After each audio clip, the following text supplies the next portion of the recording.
네, 지난해 집중호우로 인한 초량 지하차도 참사는 전국 지하차도에 차량 진입 차단 시설을 만드는 계기가 됐습니다.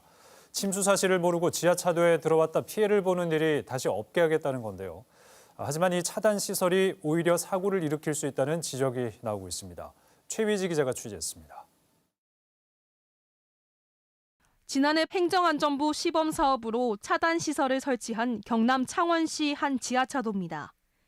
진입 금지 문구가 쓰여진 천막 형태로 바닥에서 2m가량 띄워져 있어 부딪힐 위험이 적고 눈에도 잘 띕니다.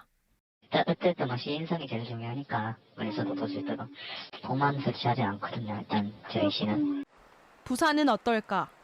지난해 3명이 숨진 초량 지하차도 참사 이후 시내 21곳에 차단 시설이 설치됐습니다. 지하차도에 물이 차면 차단봉을 내려 차량 진입을 막습니다. 부산시는 이곳을 포함해 편도 3차로 이상의 지하차도에는 천막 설치를 검토했습니다. 하지만 바람에 날릴 우려가 있는 데다 예산도 훨씬 많이 소요된다며 이처럼 차단봉을 설치했습니다. 행정안전부는 지하차도의 유지와 관리를 맡고 있는 각 자치단체의 사정에 맞게 차단 시설을 만들게 하고 있습니다. 그런데 부산시가 설치한 이 차단봉에 대한 우려가 나오고 있습니다. 속도를 높여 달리는 도로 가운데 차단봉이 설치됐을 때 충돌 위험이 높다는 겁니다. 이 때문에 지난 2014년에는 고속도로 하이패스 차로에 설치했던 차단봉을 모두 철거하기도 했습니다. 차단봉에 가로막혀 정차해 있던 화물차를 뒤따르던 승합차가 들이받아 운전자가 숨지는 등 10건이 넘는 사고가 발생했기 때문입니다.